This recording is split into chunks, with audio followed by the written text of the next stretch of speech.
ప్రభుజీ ఇప్పుడు విష్ణువు అవతారాల్లోకెల్లా అన్ని అవతారాల్లోకెల్లా కృష్ణుడి ఒక్క అవతారానికి మాత్రమే అంటే ఒక బోయవాడి చేతిలో విషపు బాణానికి మరణించాడు అని చెప్పి వింటూ ఉంటాం. ఎందుకని ఇలా డిసైడ్ చేయబడింది అంటారు? ఎలా సాధ్యపడింది అలా? అసలు కృష్ణుడు బోయవాడి చేతిలో చనిపోయాడు అనేది అబద్ధం.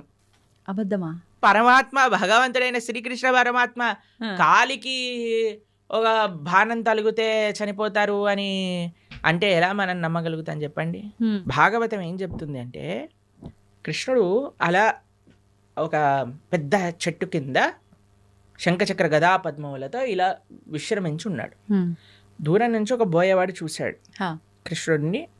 కృష్ణుడి యొక్క పాదము ఆయనకి ఒక జింక చెవిలా కనిపించింది అన్నమాట. అయితే దూరం నుంచి ఆయన బాణం వేశాడు. ఆ బాణం వచ్చి కృష్ణుడికి తలిగింది. తర్వాత ఆ బోయవాడు వచ్చాడు. ఇప్పుడు బాణం వేసాక చూస్తాడు కదండి, గురి తలిగిందా ప్రాణం చూసుకోవచ్చా అని కృష్ణుడి దగ్గరికి వస్తాడు. ఓ కృష్ణ పరమాత్మ సాక్షాత్తుగా కృష్ణుడు అని దర్శిస్తాడు. 3 ప్రదక్షిణలు చేస్తాడు కృష్ణుడికి.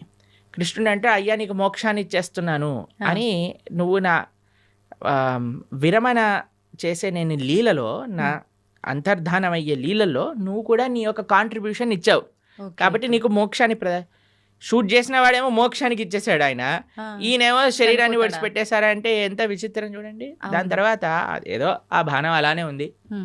స్వామి అన్నీ ఇంకా అవతార పరిసమాప్తి చెయ్యాలి అని అనుకునే సమయంలో దేవతలందరూ, వారి కోసం కదండి కృష్ణుడు ఆవిర్భవించింది, అందరు దేవతలు వచ్చి పైనుంచి పుష్పవృష్టి కురిపిస్తున్నారనమాట. తండ్రి నా కోసం నువ్వు అవతరించావు, కృతజ్ఞతలు కృతజ్ఞతలు అని అందరూ కృష్ణుని స్తోత్రం చేస్తుంటే, కృష్ణో స్వదాగోపకతే ధర్మ జ్ఞానాభి సహ, కృష్ణుడు శరీరాన్ని వదిలేసి ఇక్కడ ఏదో తర్వాత ఆయన ఆత్మ పైకి వెళ్ళిపోయింది అలాంటిది ఏమి ఉండదండి. ఆయన స్వయంగా శరీరం పూర్తి శ్రీకృష్ణ పరమాత్మ, ఆయనకి ఆత్మ వేరు శరీరం వేరు కాదండి. కృష్ణుడు మనలాగా జీవుడు పంచభౌతికమైన దేహం కాదండి. జన్మ కర్మచ మే దివ్యం. ఆయన జన్మ దివ్యమే, ఆయన కర్మ దివ్యం, ఆయన శరీరం దివ్యం. ఆయన ఎలా అయితే ఆ చెట్టు కింద కూర్చున్నారో అలానే శరీరంగా ఆయన యొక్క ధామానికి చేరుకున్నారు కృష్ణ పరమాత్మ.